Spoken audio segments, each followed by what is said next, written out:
Welcome to the College Football Bros podcast. I am the youngest brother, Michael Newman, and I'm joined by the middlest brother. That's me, Ryan Newman. And by the oldest brother. That would be me, Trey Newman. All right, we are recording this on Tuesday night. DeVonta Smith just won the Heisman, so congrats to him. Finally, a non-running back, non-quarterback winning the award. Really non-quarterback, because that's been kind of the norm. So I don't know about you guys. I thought that was kind of good to see. Yeah, absolutely. I love seeing a non-QB guy get the award, and a wide receiver at that. And one of those Alabama guys deserved it. That was like the best offense I've seen maybe ever. So one of those guys deserved it. Yeah, incredible. Mix it up a little bit. I like seeing the whiteout get it. Yeah. All right. We can talk more about the Heisman and what that means in the offseason. We got a lot to get to today. So we're going to start by recapping last weekend's playoff games. The Rose Bowl was, well, you tell me what happened in the Rose Bowl. Alabama won 31-14 against Notre Dame. What'd you see here, Ryan? Yeah, nobody was really surprised that Alabama won, relatively easily. Even though watching the game and kind of seeing everything after it, they probably didn't play their best. I'm sure they would look at the game and say, hey, we got a lot we can probably get better at here. They weren't maybe quite as dominant as you would have thought, especially, like I said, looking at those stats. Both teams had 24 first downs. They rushed for nearly the exact. I know Alabama's plays were much longer. Yeah. First downs aren't created equal. I get that. They rushed for maybe about the same amount of yards. And the total yards, Bama just had 60 more total yards. So it wasn't like some huge statistically dominant thing where it was just like a huge domination. Alabama did go up early and kind of controlled the game. They're up 21-7. And so, maybe they kind of took their foot off the gas a little bit there. But they've done that in games before, and they've kept their foot on the gas, and they've ended up scoring over 50. Notre Dame was able to settle in defensively and keep this relatively close, within the point spread at least. Because after that 21-7 lead, it was early in the second quarter, Alabama only scored like 10 more points after that. So I thought Notre Dame did a good job, as well as they could have handled this. They held Alabama to their lowest point total this season. Kyle Hamilton played really well in the secondary. And I thought their front seven kind of stepped up and at least presented a challenge for that Alabama offense. I'm trying to be nice here. I know Alabama dominated the game early, and they were in control. Nice. Yeah. But Notre Dame, I give them credit. They didn't get completely annihilated in this game. Sure. I mean, I don't know. I watched it. This game was as close of a result as Notre Dame could have possibly really had. I mean, Bill Connolly had a post-game win expectancy of Alabama 100% for Bama. Just like they really took the foot off the gas, it looked like. But they, on Alabama's first 3 drives, they scored 3 touchdowns. They needed to convert only 1 third down. They had 18 plays for 260 yards. So like those first 3 drives, they did what they wanted at will. I know Notre Dame, they bowed up. Props to them. Same thing happened to Notre Dame at North Carolina. They just first few possessions, they just boom, boom, boom, and then Notre Dame stiffened up. But I mean, I guess it's a testament to Alabama that like they're so good that they can kind of throttle it down and just kind of coast through a playoff victory. Yeah. But when you watch it though, it was just there was a couple plays that stood out where you were watching like men against boys, like when Najee Harris leapt the defender and continued running in stride for his longest run of the year. Like it's just like it's not a fair fight, no matter who. It's not Notre Dame's fault, just anyone in general. It's like wow. But yeah, the guy didn't even really dive. Sorry to interrupt you, but the defender didn't even really like dive at Najee. Like normally that's like when the guy goes for his knees. The guy was kind of like standing up, like he had to jump like 6 feet to get over him. But I mean, overall, I just Notre Dame just didn't have the offensive firepower to keep up. But they did have a very fortunate backdoor cover in this one. Yeah, that's the thing. I kind of saw it more like you. I know Ryan was trying to be nice, but this was 31-7 before what was, a garbage time touchdown. And you look at the success rate of the 2 teams before garbage time. I think Alabama almost doubled Notre Dame.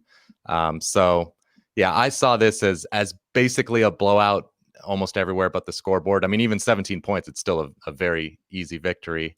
But yeah, I thought the widest gap was just with those athletes on the outside. Obviously, you got Alabama's receivers. DeVonta Smith, the Heisman winner, had 3 touchdowns, and Notre Dame Skowronek and McKinley were, for most of the game, pretty much non-factors. They got some catches at the end there, but most of Book's passes were to Michael Mayer and the running backs. So they were, those guys were effective, but down the field, they didn't do much. So, yeah, I mean, it wasn't, I guess, in the end, a total blowout, but I don't get the feeling that this is some sort of like moral victory for Notre Dame. Like, they were never really in the game, and they covered, sure, but yeah, if I was a Notre Dame fan, I'm like, well, it is. I mean, not that I would expect any other team to do any better against Alabama. Like any of the other 4 seeds would have had the same thing, maybe even worse. So, yes, I agree. But by the way, that last touchdown, it's a kind of a moot point because it would have taken absolute craziness for Notre Dame to somehow tie it. But why not go for 2? They kicked the extra point to go down 17. They could have gone down by 2 scores, which would have made that they did get that onside kick afterwards, would have made things at least the slightest bit of interesting. But they wanted every point possible. I guess so, yeah. Okay, well, let's get to the Sugar Bowl, a much more surprising result here. Ohio State beat Clemson 49-28. What'd you see in this one, Trey? So, I mean, first of all, that was one of the greatest performances by Justin Fields. 6 touchdown passes alone is incredible, much less a few of them after it looked like he was going to be knocked out of the game, getting from Skalski's hit to his kind of rib area. And it was crazy, too, because Clemson, the first drive, they marched down the field. They scored with relative ease on that Buckeyes defense. And you're kind of thinking, okay, well, this is what we were worried about if you're Ohio State, their defense. But after that, man, Ohio State was crazy. The Buckeyes D, they played like they hadn't all year, lived up to the potential that they had. They pretty much stifled Clemson for the most part. Most of the yards that Clemson got really came when they were trailing by 2 or 3 scores. So it was kind of like Ohio State was taking their foot off the gas or staying conservative on defense. But they were swarming, getting pressure on Lawrence. Lawrence never really looked comfortable for most of the game. They completely shut down ETN. And then obviously I alluded to it earlier. The offense, though, could do no wrong. They kept beating Clemson's defensive backs over the top. They were getting, all of a sudden, Olave would be behind the defense. It was wild. My last point is Ohio State in the first half really won this game on third down. They converted in the first half 5 of 6 third downs, 3rd and 8, 3rd and 4, 3rd and 13, 3rd and 9, and 3rd and 10. I mean, that's pretty impressive. And then they were scoring after they converted. So good for them. Yeah, Ryan Day clearly had a great game plan, and Fields was ridiculous, like you said. Perfectly placed deep balls there. One of the all-time performances, especially when you factor in the hit he took from Skalski. Clearly, he was feeling pain after that. But what were your thoughts on that play? So, of course, James Skalski led with his head and got a targeting penalty. That meant he was out of the game. And in the first half, they were already without the safety Nolan Turner. So that may have played a factor in Fields' production in the first half. But did you think it was the right call there? I mean, unfortunately, I do. I know it's the penalty is definitely harsh. But as far as what the rule is, I mean, it was pretty obvious he ducked his head. I mean, it's not just for people always say it's, they worry about the offensive guy. It's not just for the offensive guy's safety. It's for the defensive guy's safety as well, which is why they're enforcing that rule so harshly. But, when you duck your head like that, you just got to expect you're going to be gone. So people, I saw people on Twitter saying, well, Fields kind of turned into him. But the point is that he still led with his head. Like there's been a lot of people are saying you got to kind of keep your head up. So, and if Skalski, the way the hit looked, like Skalski almost looked like he took the worst of it, where like he could have busted his neck, and like at that point. So, anyways, it was the different argument though is the penalty, like for him having to sit out the whole game. That's a different argument, but I think that the call is correct.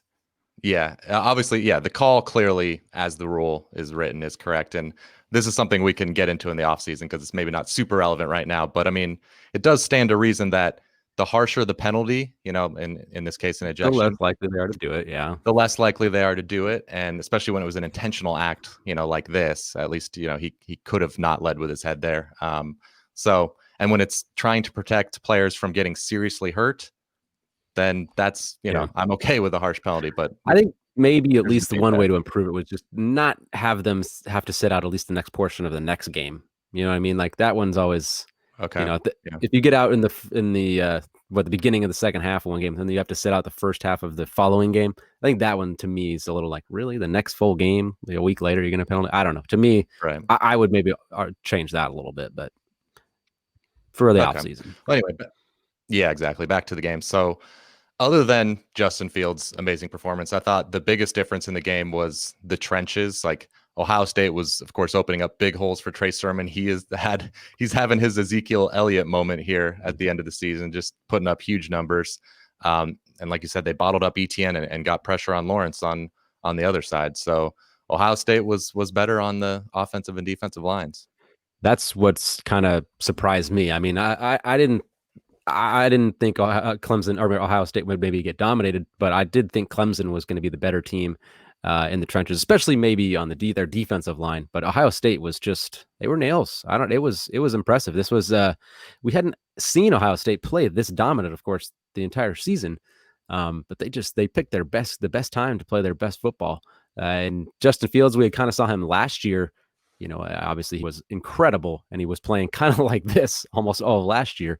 And then just saved it for this. But it was good to get a guy like Olave back. I know having him out for a little bit, wow, definitely hurt that offense. But it was impressive. I don't even know what else to say. Trey Sermon's a beast now. Fields is a beast. Their offensive line just turned up. I am thoroughly impressed with the way they played. I was wrong about it. I'm happy to admit I thought Clemson was going to win, but wow, this was a beatdown.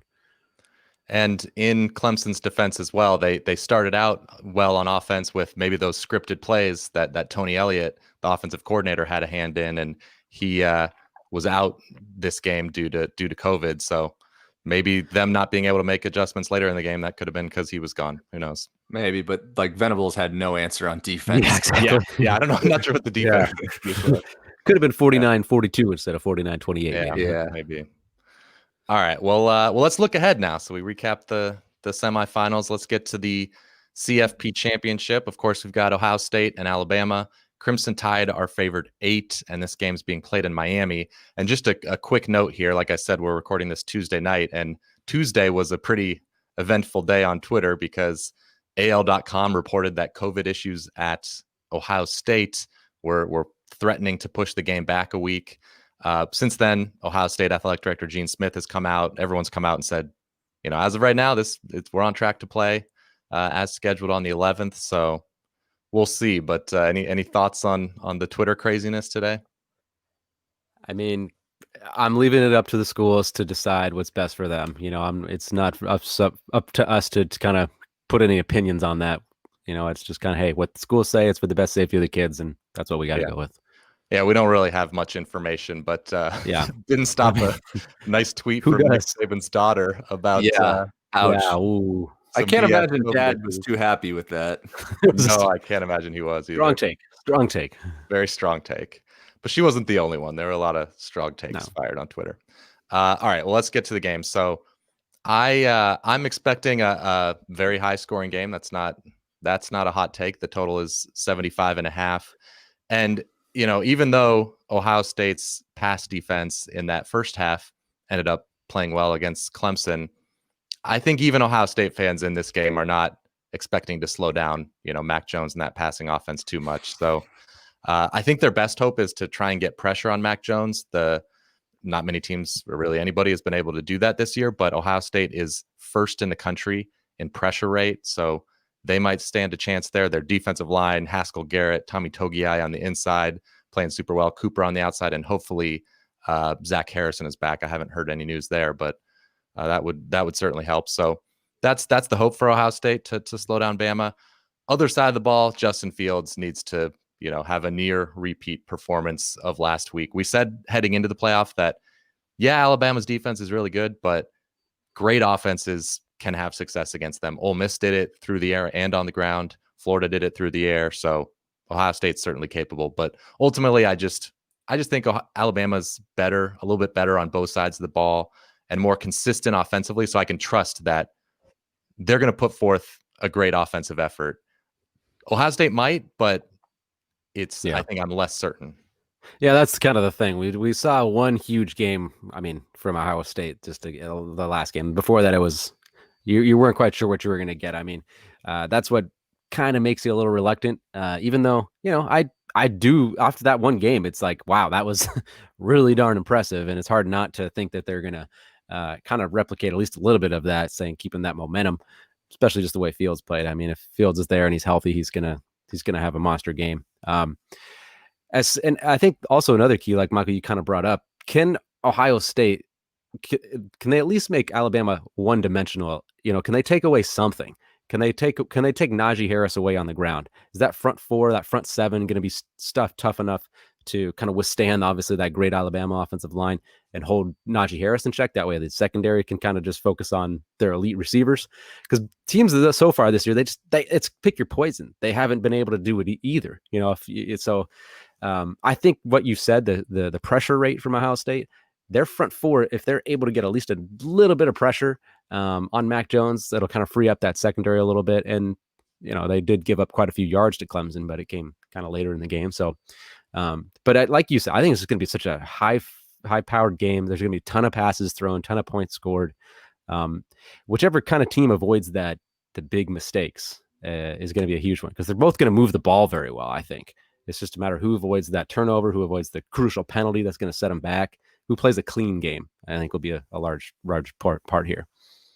Okay. Yeah. And by the way, I didn't bring it up, but I'm taking Ohio State +8. I'm taking Bama to win, but Ohio State to cover. What about you, Ryan? I am taking Ohio State plus the points as well. Okay. I am, at the beginning of the year, I actually predicted Ohio State would beat Alabama in the title game. So I'm being a little stubborn here, and I'm going to take the Buckeyes. Okay. It's just too hard for me to ignore the last game. Clemson was easily everyone's second best team going into last week, and they just ran them out of the Superdome. Bama's, of course, the deserved favorite, so I'm not expecting a duplicate performance, but I don't see why this game can't be similar to like the SEC title game, where Florida was able to kind of not necessarily match score for score, but they were able to have a chance at the end of the game to win or at least tie. And you guys touched on it. Like the key is Ohio State's D-line. Another matchup, though, is Ohio State's linebacker, Pete Werner. He did very well containing Travis Etienne. He's been known to shut down other running backs throughout the year. If he can, I'm not saying he's going to shut down Najee Harris, but if he can at least contain him, that'll be a big key. But overall, we saw how well Fields, Olave played versus a really good defense. I don't see why they can't do something similar this week, especially Trey Sermon running like a beast. It's tough to pick against this Bama team, but I'm going to take a shot with them with the team that I saw last week. Okay, so I took Alabama to at least win the game. You guys, you picking the upset? I'm going bold. I picked them in the beginning of the year, so I got to stick with it. Ohio State 38-34. Okay. I'm going with Trey. I'll take Ohio State here. I'm saying 42-38, a little bit more high scoring, but okay. I want to go with a little bit off the radar here. All right, I'm going 41-34 Bama, and we got to bring up Jalen Waddle is apparently returning to practice. He's been cleared to practice, so we'll see. That's an X factor there. If he can be, I don't know. He's been out for a while, and he's just getting back. I don't know how effective he'll be, but who knows? It's crazier things have happened. At least maybe a decoy. He's still super fast. Yeah, and then the other X factor, I guess, is just Justin Fields' injury. Like, how is he going to be able to run? Is time going to help him, or was he just kind of adrenaline? And he said he took one or two shots at halftime too. I'm sure they might do that again to he won't be 100%, but it will be a factor to see how healthy he is. Mm-hmm. All right, well, let's get to some bold predictions here. So I will say that the two teams combine for 800 yards passing. Ohio State has been one of the best defenses in the country against the run. So if it's a competitive game, I can see Alabama leaning more on Mac Jones in the passing game than, more than a typical opponent. And of course, we saw Michael Penix throw for 491 yards against this defense. Last week, of course, like we said, a lot of it was sort of when Clemson was down a bunch, but I think Lawrence still got to 400 yards. So Mac Jones is fully capable. And then on the other side, Justin Fields, if he just does what he did last week, he just plays like that, then who knows? We kind of think alike here, Mike, because my bold prediction is that there will be at least 8 touchdown passes in the game. Okay. So each quarterback was going to throw, it could be 5 and 3, but there's going to be 8. So I'm going to say that they each get 4. And it's going to come down to who can get a rushing touchdown or 2 to win this one. But yeah, Fields had 6 last week. Mac Jones is, he can obviously fire him with the best of them. DeVonta Smith himself had 3 touchdowns last week. So, yep, I'm going 8 touchdown passes. I like it. I can't decide exactly which it will be, but Bama is going to run a fake punt or fake field goal, and it's not going to work. Saban has tried trick plays in national titles before. He ran a fake field goal or fake punt against Texas, I believe, a fake field goal against Georgia. Those didn't work. Onside kick against Clemson a few years ago actually did work. So yeah, he ran a fake field goal against Clemson a couple of years ago. Or was it Clemson? Sorry, not. Yeah, that was the one that just had no chance. It ended up having no chance. Yeah, exactly. Yeah. Wrong title. It's easy to mix them up. But so anyways, they will run a fake and it will not work this time. That's interesting. Yeah, trick plays. I hadn't really thought about that. It'll be interesting to see if anybody. If there's one game to do it, why not this one? I guess the last game of the season. It's been done in the Super Bowl. That's true. All right, let's get to the coaching carousel. So we had some big news. You may have already seen our YouTube video this weekend. We hopped on there and recorded an episode about Tom Herman being fired and Steve Sarkisian being hired. But let's give our thoughts here on the podcast as well. So first, Trey, was the firing of Herman justified? I don't necessarily think it was. The Longhorns are better now than what he inherited from Charlie Strong. Has it been as good as Oklahoma's run the last few years? No. But to me, they don't seem that far away. They won a New Year's Six Bowl versus Georgia a couple years ago.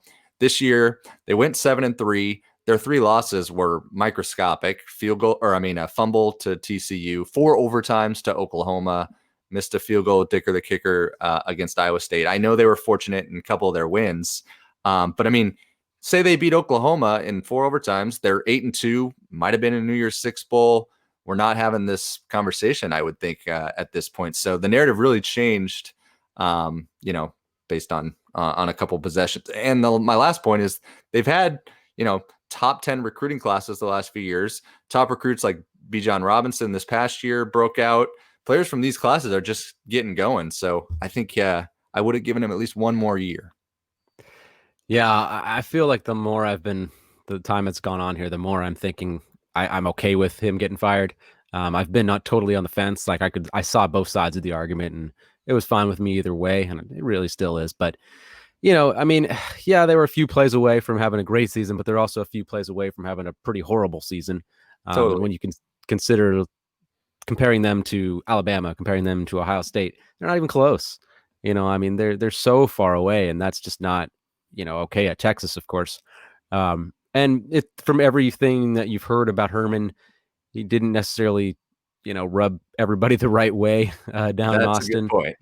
from the boosters to the admin to even the players, it sounds like maybe. So I think he probably just I think it's more than just wins and losses. I'll just say that, if it was solely based on that, I think he'd be back, but that's not always the case. Yeah, I think it's a borderline case when you're just looking kind of at the resume, because I can make the positives, like you said, those top 5 recruiting classes he has, they're starting to take up the bulk of the roster. You could see the team maybe they would improve after with all that recruiting piling on top of each other. And you look at the average of Sagarin, FPI, and SP Plus, they were inching closer towards kind of being a top 10 type team. So to me, unless there was a home run hire out there, I probably would have kept him. and save some money, save some boosters money, maybe use that money later on a home run guy. But at the same time, I understand it's been 4 years. This was supposed to be the year that they broke out. We said that last year. Like, if it doesn't happen this year, when's it going to happen? So I'm sort of on the fence, but if I was in charge, I might have hung on for a year. Totally fair. All right, well, let's get to the guy they did hire, Steve Sarkisian, offensive coordinator from Alabama. Trey, what's your thoughts here? So first of all, he's walking into a very good position, in my opinion, inheriting some top recruiting classes. Like, the cupboard isn't completely bare. But as far as Sark, I'm a little underwhelmed. Just not necessarily that big home run guy, not like an Urban, of course, or anything. And I'll be the first to admit, though, it's so difficult to project the success of new hires. And if you told me in 5 years that Sarkeesian has been successful, that would not surprise me at all. And he honestly, he should be with what he's getting. But I'm just underwhelmed because he's not the Alabama offensive coordinators the last few years, Dable, Kiffin, Locksley, they've been able to have success there. I know maybe it went up another level with Sark this year, but it's not like he was the grand architect of this. So, now he's got to run his own program, not to mention just a big time program. If I'm a Longhorn fan, I can, of course, talk myself into it, excited for a fresh start, but I'd be a little cautiously optimistic. Yeah, I mean, it's not a huge home run hire, but I still think it is a good hire. Obviously, people will look at his previous head coaching stints at UW at Washington, where he took over an 0-12 team. First year they go 5-7, and then he has 3 straight years of winning 7 games, earning 7 wins Sark as the motto. But I mean, hey, it's a lot better than winning 0. Then his last year they won 8. And that was with his transition class having like a 75th ranked overall. So that class was like seniors on his 8-win team. So he was doing pretty well there. And of course, he got the good job at USC where, I think he was going to do fine. I think he was going to do well there, but we kind of touched on it. But his own personal demons got in the way. He had some personal issues that caused him to kind of fail there. And I think he's learned. I think he's in a better place. I think he's had success. I think he's learned from the best in Saban. So obviously he's a great offensive mind. I think he knows the importance of recruiting. I like it. I think he's going to do well.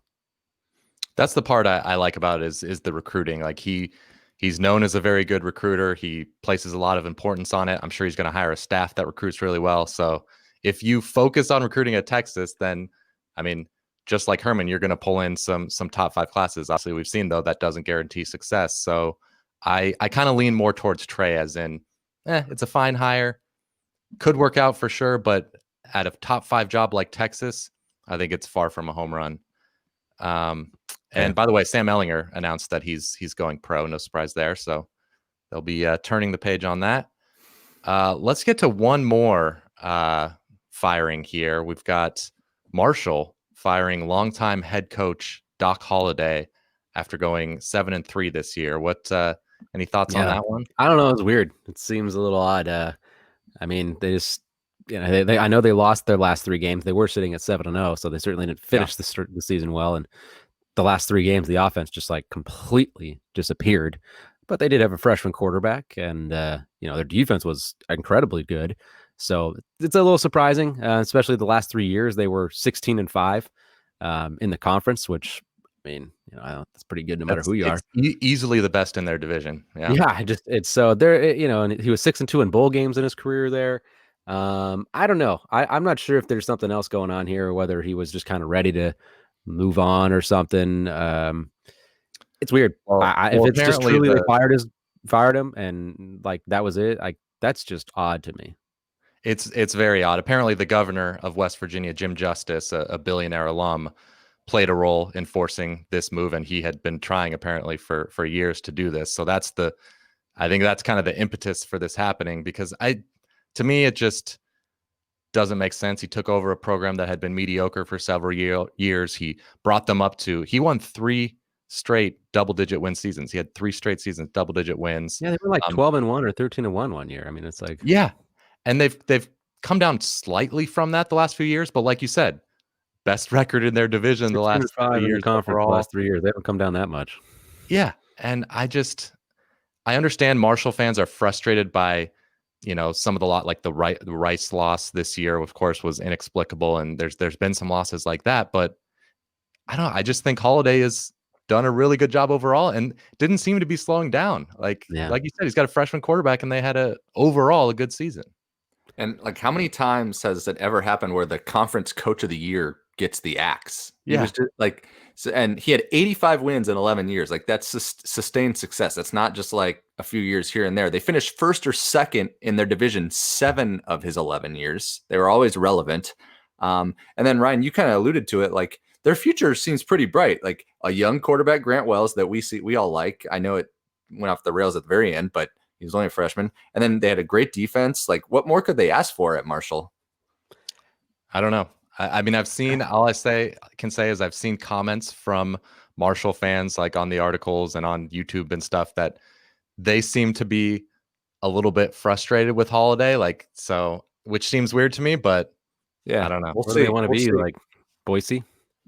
I guess. Yeah. See what happens. That's tough. I mean, we'll see. We'll be interested to see who they get and how they the programs goes here after after Doc. They could be wishing they didn't do that. Yep. All right. Well, let's recap the rest of the bowls here. So we'll close out bowl season. Trey, get us started. Yeah, that's right. The Goodyear Cotton Bowl Classic had Florida and Oklahoma. Oklahoma just mauled the Gators 55-20. The storyline before the game was all of the opt-outs the Gators had, particularly with their wideouts and Kyle Pitts. Kyle Trask was essentially playing with skill position guys that he hadn't all year. Trask had his worst game of the season, kind of understood given the circumstances, pressed a little bit. The opt-outs also ended up being the storyline after the game. Dan Mullen made some excuses for things, as we already know, and said things like our scout team guys played pretty well too. But the Sooners, regardless of how that played out, the Sooners were the better team. They put up over almost 700 yards of offense. They're going to finish as one of the hottest teams in the country. Heading into 2021 is one of the favorites to get back to the playoff. Good year for the Sooners. For sure. Yep. All right, let's move on to the next one here. Oh, I got it, Mike. We got I can handle this one. You don't need me. All right. The Duke's Mayo Bowl. You got good commercials. Wake Forest versus Wisconsin in this one. Wake Forest got off to a great start. They were up 14-0, but the Badgers settled in. They tied it 14-14 at halftime. And then Wake opened up the second half strong again. They went up 21-14, but then the Badgers just dominated after that. They won on a 28-0 run, and they kind of coasted to a 42-28 victory. Wake Forest actually outgained Wisconsin in this one by more than 250 yards. The Badgers only had 266 total yards, but thanks to 4 interceptions by Sam Hartman, the Badgers were able to capitalize on short fields and cruise to an easy victory despite getting outgained that much. All right, next one we have is the Offer Pad Arizona Bowl. It was the MAC champ Ball State against the Mountain West champ San Jose State. And the Spartans of San Jose State were without both coordinators due to COVID. Their star pass rusher, Cade Hall, was out, and 4 other starters as well due to contact tracing.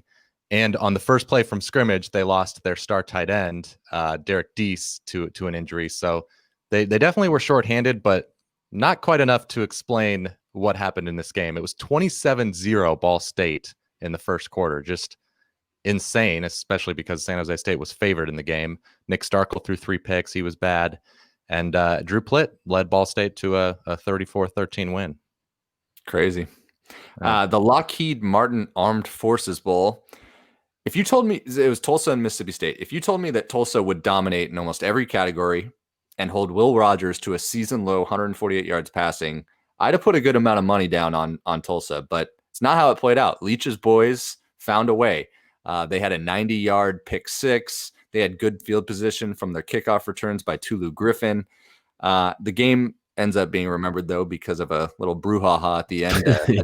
A decent brawl broke out after the game. That wasn't good. Entertaining game, though.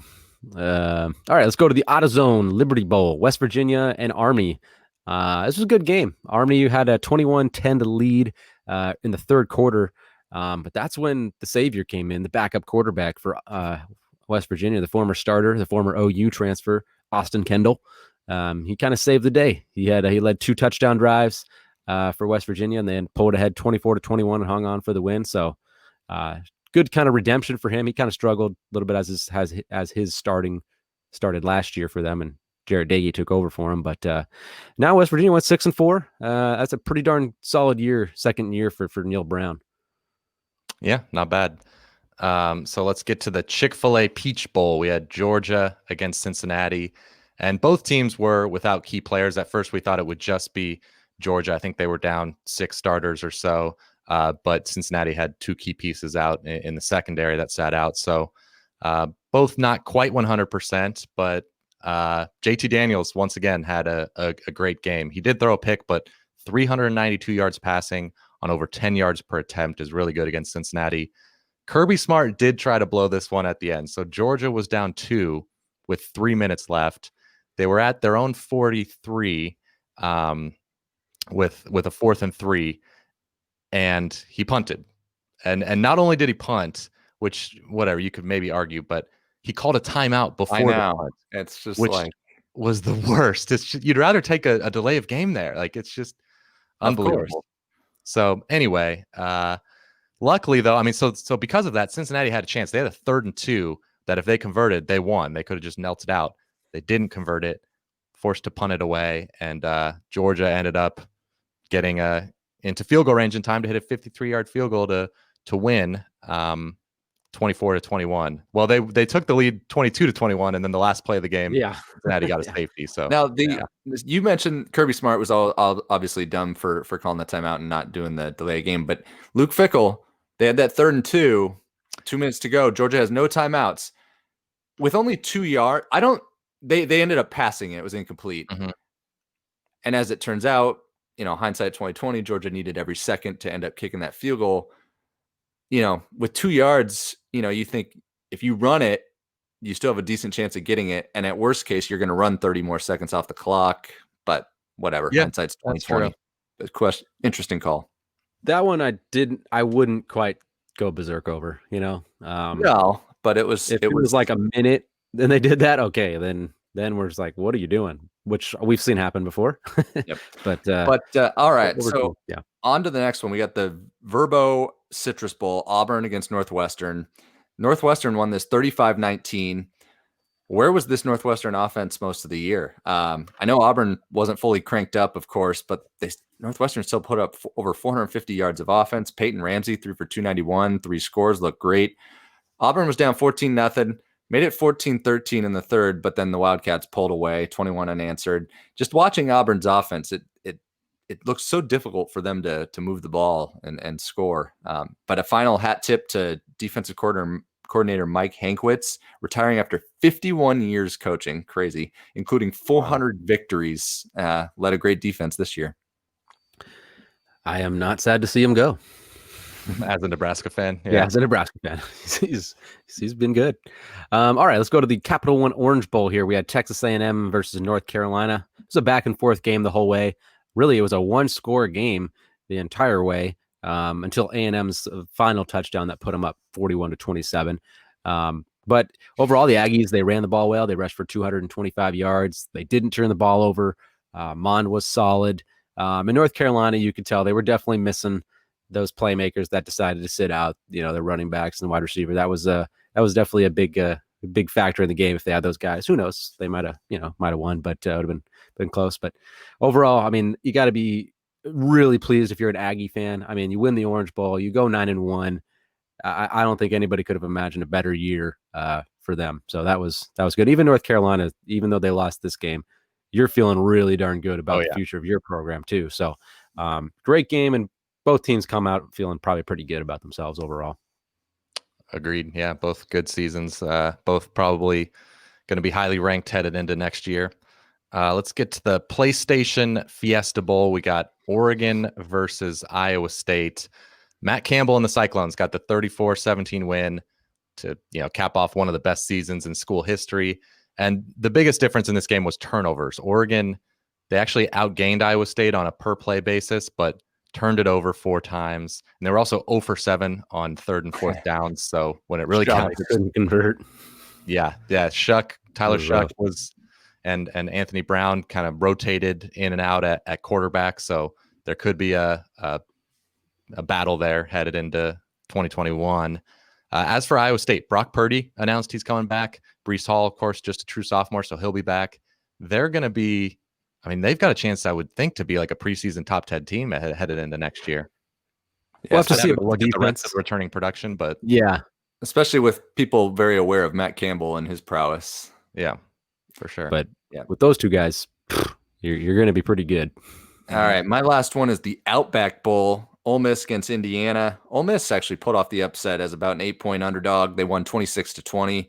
You never know what Matt Corral you're going to get in a game, but this Matt Corral was the one that didn't turn it over. Shredded the Hoosier defense, 342, 2 scores. And I like how Kiffin used the backup quarterback, John Reese Plumlee, at receiver often. And it was surprising that with their suspect defense, I'm talking about Ole Miss, of course, they held the Hoosiers in check, really, for the most part. Poor Hoosiers, they still don't have a bowl win since the 91 Copper Bowl. This was one of their best teams they've had. I know Ole Miss only went 5-5, but to me, it just feels like a pretty good 5-5. Yeah. They were within a point of beating Bama, right? They only lost by 1, if I'm mistaken, or they were within. No, they didn't. They lost by like 14, but they were right there. They were right there. They were right there. They lost. Maybe it felt like it because I remember it was double digits. No, you're right. It was. That was my heaviest bet of the year, and I was sweating bullets. I just remember the stress of it all. Felt like 1 point, maybe. They covered for sure. They covered for me. They came through. All right. Let's get on to the Tax Slayer Gator Bowl. Hey, wasn't that game like a tied in the 4th quarter though? Oh yeah, it was. Yeah, no, it was close, but Bama won by 2 scores. All right, fair enough. And by the way, I read that Jack Tuttle was like playing through a separated shoulder this year for Indiana, so maybe that played a part. Yeah, for sure. Well, still a great year for them. Absolutely. They'll be back. All right, Tax Slayer Gator Bowl. We got NC State and Kentucky. Ugly game, as maybe you might expect. Both QBs struggled, as you would expect. Terry Wilson for Kentucky, QB, he threw 20 times for just 99 yards. Bailey Hockman threw 3 picks for NC State, and of course a very costly one there in the 4th quarter as they were trying to mount their comeback. Kentucky, I guess they ran the ball well. That was a positive for them for sure. They ran for nearly 300 yards, and they played solid defense, which is what they do under Stoops, and they held on to win a 23-21 game. So just another bowl win for Stoops, and a little bit of a down year considering what they have done the last several years. But hey, a bowl win's a bowl win, man. Yep. And by the way, Tuttle, it was separated his shoulder during the game. So not earlier in the year. Yeah, that would. That's a long time to have separated shoulder. Yeah, exactly. I don't think he'd be playing if I don't know, but apparently he played through it during the game, which is pretty crazy. Anyway, all right, that'll do it. That'll do it for bowl season. Just the national championship left, of course. Thanks for listening to the College Football Bros podcast. Be sure to leave us a 5-star review on Apple Podcasts if you haven't already. Subscribe to our YouTube channel. We're putting up short bonus videos there every week. We also have a Patreon if you want to support us there. We're going to keep doing episodes, of course, in the off season, and enjoy the national championship. Talk to you next week. You've been watching the College Football Bros. Be sure to subscribe here on YouTube and in your podcast app for college football content all year round. For bonus episodes and access to our Discord chat, join our Patreon at patreon.com/collegefootballbros. Thanks for watching.